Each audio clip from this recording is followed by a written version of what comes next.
Welcome to this special episode of Safe Home Podcast for struggling teens and their families finding their healing path.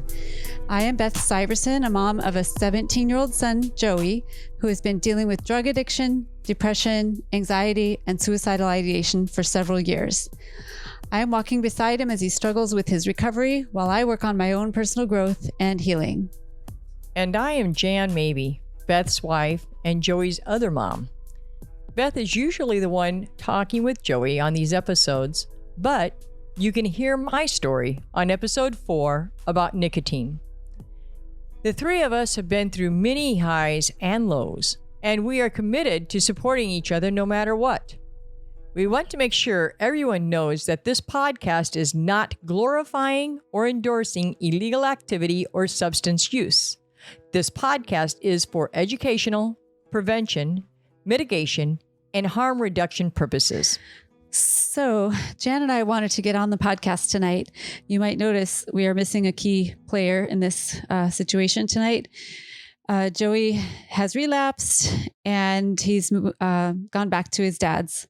I was going to say moved back to his dad's, but he didn't take anything with him. So he left and went back to his dad's where he is free to use drugs as much as he wants. So it's been a pretty horrible day around here. Jan and I just wanted to get on and just talk some real talk about relapse and what it's like as a parent of an addicted teen. And I don't know, maybe just to help us process it ourselves. Yeah, it's been a rough couple of days. Joey has, a couple of days ago, was it about 2 or 3 days ago, he had been talking with his father about going back without us knowing. And he decided that he was going to go no matter what. And we spent, 4 or 5 hours with him. Gave you antidepressants, nicotine gum, whatever it took, and just talked and talked and talked until finally he could see the light and say, no, you know what, I'm on my road to recovery. But that didn't last. The very next day, he slept the entire day, so he didn't have to face anything. And then this morning woke up ready to move and go back. So it's been really hard. It's been really difficult. For most of these years, it's kind of been him and his dad kind of playing the two of us. And so it's been really tough, because we are trying to do the best for Joey and trying to help him out. And it's hard to get him to stay focused. He was doing an awesome job at trying to be recovered, trying to get through his recovery, trying to help other people. That was his goal, to help other people. And this podcast has been extremely helpful to him. And I want to make sure to mention right up here at the top, we talked to Joey in one of his more lucid moments in the last couple of days and said when he was heading down that path, ready to go and ready to relapse. And we're like, what are we supposed to do with the pod? And he said, I want you guys to still make the pod until I can come back. And I want you to do an episode about relapse. So he's given us his blessing, and we've agreed as a family not to keep secrets and push this under the rug like it's something embarrassing. Well, it is kind of embarrassing, but that it's something shameful, but to put it out in the open. And we really hope that this episode might help somebody that's in recovery or a parent or other caring person that's dealing with somebody that's struggling.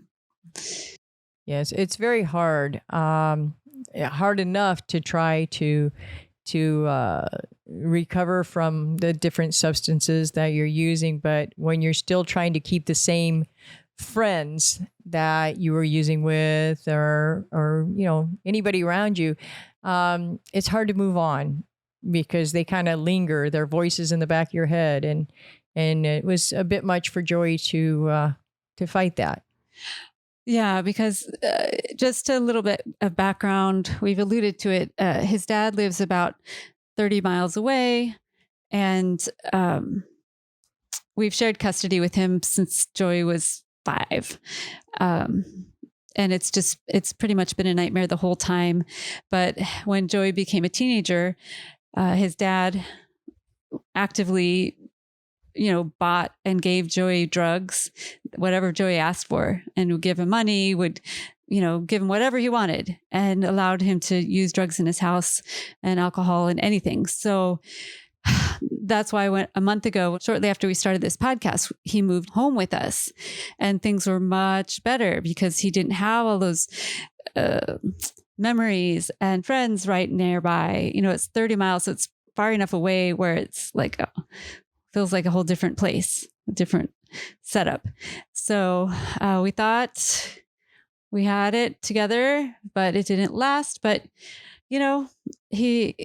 it's definitely not, we haven't lost hope on the whole situation. He may recover and become sober again. But we just don't know when. That's the toughest part, is when he leaves for his dad's, which we know means he's using. We don't know if it's going to be 12 hours or 12 years or more. We have no idea. So it's just gut wrenching when he does that. And he's such a nice kid. Darn it. He leaves saying, "I love you. I'm sorry." He's left us many times over the last couple of years. He's run away or whatever, gone back to his dad's many times. And he always ties it up with a bow, but it doesn't make it feel any better because he's still left. Yeah, it's a tough situation. And the thing is that, we want to be here for him. We want to be supportive, but we also have to be very careful that we're not falling down a path of destruction ourselves by just giving him full support and forgetting about ourselves. So Beth and I, we've done really good the last few years of, trying to focus on ourselves and just know that we have to live our life. And we just, you always have hope. That's the thing, is you always have hope. Yeah. And now that he's gone back to his dad's again, it's easier for us to just focus on our own lives again with him not in the building. But it's just always there in the back of our minds and in the pit of my stomach. God, I don't know what he's doing. I know the stuff he's done in the past and how many different ways he could have killed himself.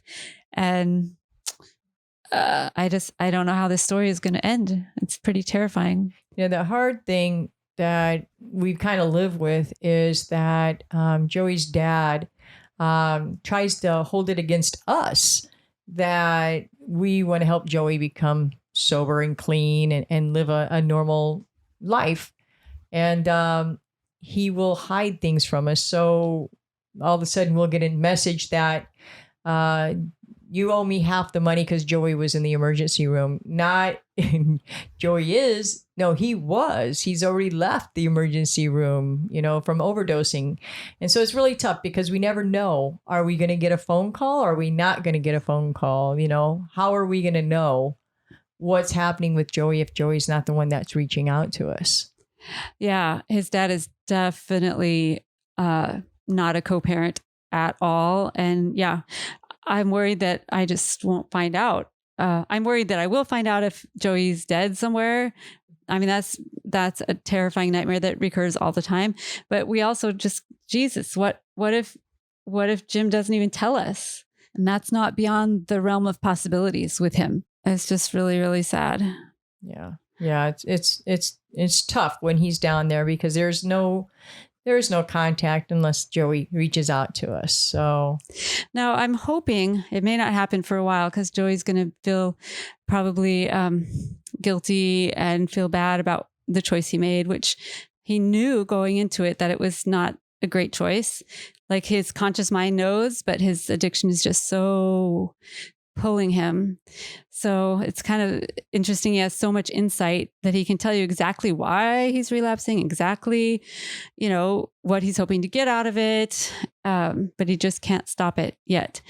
When Joey was living with his dad before, the last 6 months or so, I've made it a big effort to create a positive relationship with Joey.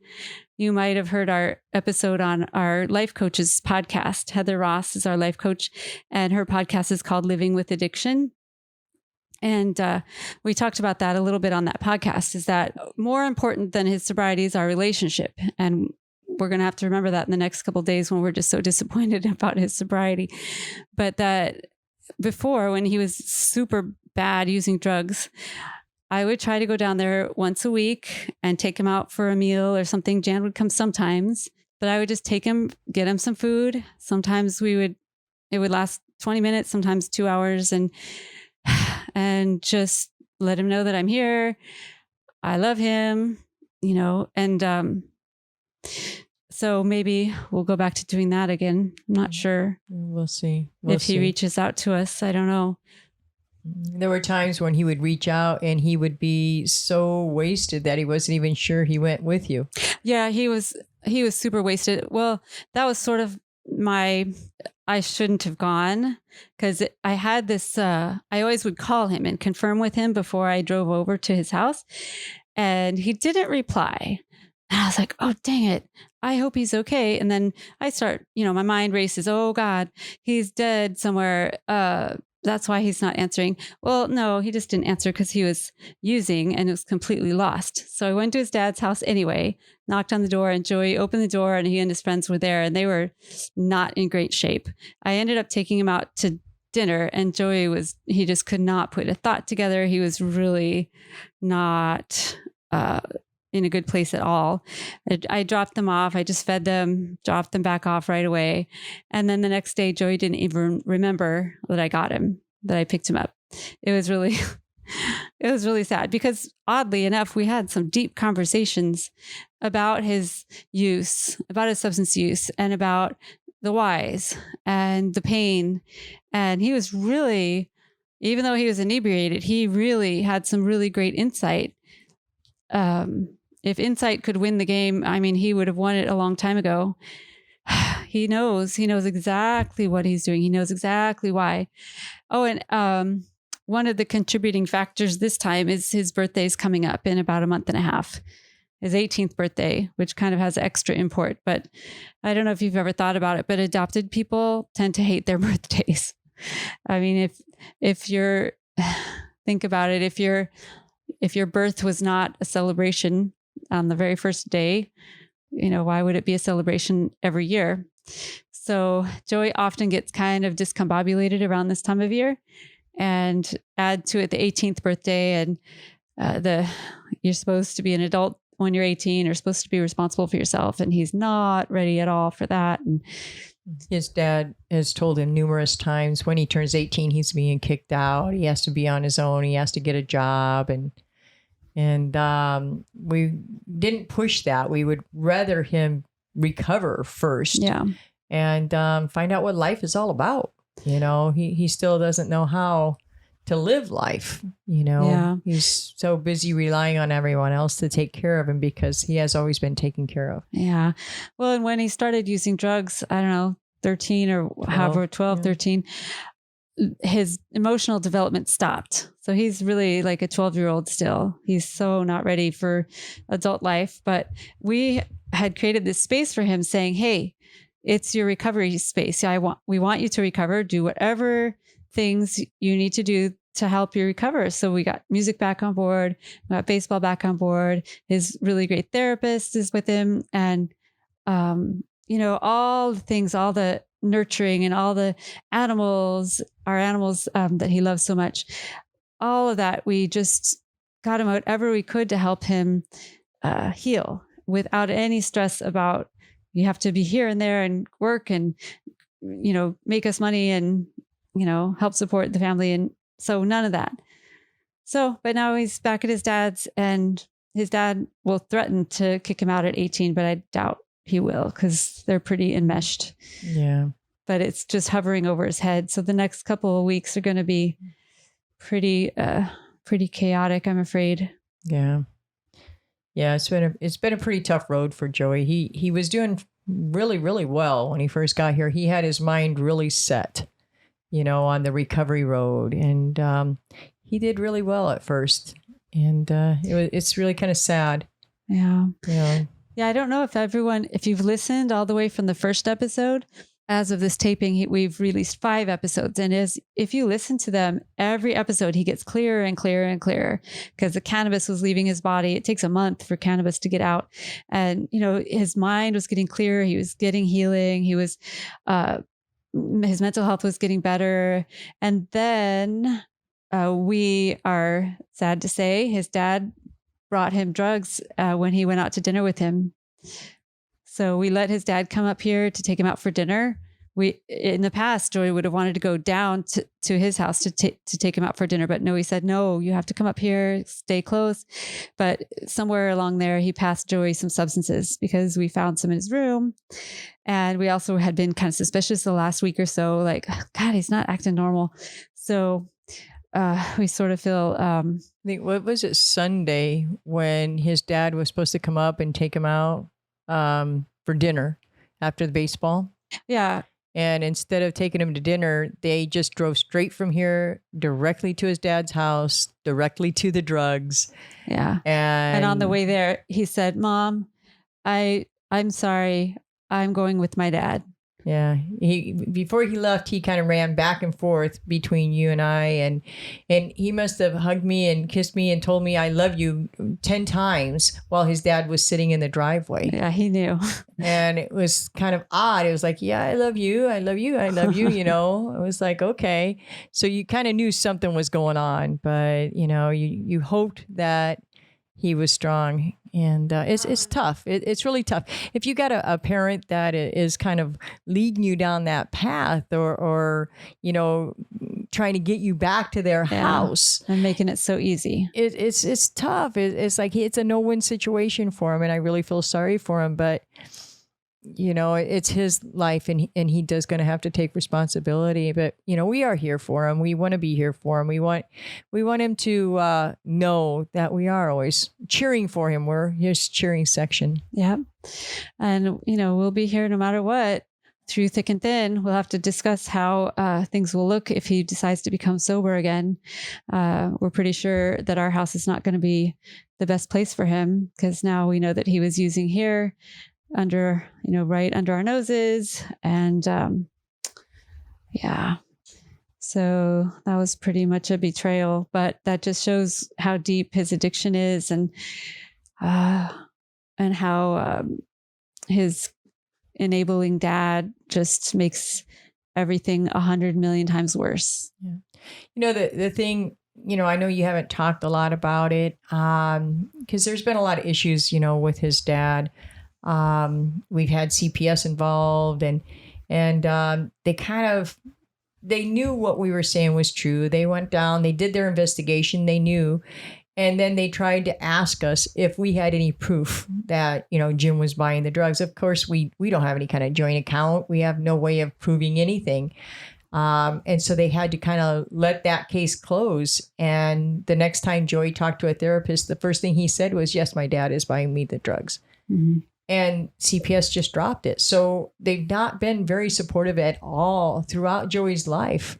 Yeah, we've tried to get custody of Joey many different ways. We've tried so many different things, police, CPS, reasoning with him, begging him. And his dad is just an impossible person and not having the best interest of Joey in mind. It's a really, really dysfunctional relationship and just harmful to Joey. And I don't know what to do. Yeah. At this point, Joey's now almost an adult. He's going to have to just deal with his dad's abuse on the couch, with his therapist. And he'll have to decide to leave him or not. It's kind of like a battered woman or someone that keeps going back to their abuser. At some level, you feel like that's what you deserve or that's all you know. Right, exactly. We're just going to keep the hope up. And, hopefully if anybody else is going through anything, you are going to know that it's tough. It's really tough out there and it's easy to relapse. And A lot of people, they don't even get a month of sobriety or even a couple of weeks of sobriety until they're in their late 30s, 40s or whatever. So, if you're getting any little bit of sobriety, hey, you've done something. Just keep trying, you just got to keep trying. One day it'll stick. One day it'll stick. And I think that he will become sober, but it's going to be in his time. And that's just what we have to know. He has to want it bad enough to make some difficult choices. And he has to want it bad enough himself to make some difficult choices and to, protect himself. But he did get a couple weeks sobriety for sure, we think. Yeah. I think a couple weeks. Oh, yeah. And, relapse is totally part of a person's journey. Almost always. There's almost always relapse, not always, because Jan didn't relapse. But most people have to go try it again, just do a little more research. And then hopefully our goal is to keep him alive long enough till he can decide to recover again. So, and we'll be there for him and however we can. Without living his life for him, he's got to do it. He's got to care about his life more than we do. So that's what we're going to do. It's another thing that's kind of hard is being an only child too. Your parents are fighting over you. This one's trying to give you everything because they want to show you the love. This one's trying to give you everything because they want to show you love. And we don't ask a whole lot out of Joey, just the honesty is mainly the number one thing that we asked out of him. And it's tough, when he can't be honest, that makes it really, really hard on us. But that we won't waver from that. We always expect that the best, the trust and when he's honest, and we'll be here for him. Yeah, we just will. I really appreciate that about you, Jan. Jan and I think that the podcast is a worthy cause. And by the way, the first 5 episodes, I think, are extremely valid, even though Joey's now relapsed. If anything, they're even more valid because what we want to show is just the honest truth of what goes on for these kids that are struggling so hard. And so Jan and I intend to keep releasing episodes each week. We actually have one in the can that Joey's already done. So we'll release that on Wednesday about alcohol. And then after that, Jan and I will create episodes and we'll have other guests on and things like that. So we really feel like all of this pain that we've been going through, we hope it helps someone else. Right.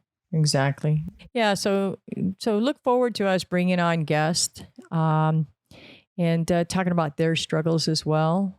And we hope to just keep moving forward. Maybe one day Joey will hear his own podcast and maybe that'll be what it is that turns him around. Yeah. And hopefully he'll be back, he'll be on the road to recovery again and he'll be back with us. This will be our epic journey. We'll see how it ends. That's the thing. No one ever knows how any of it's going to end.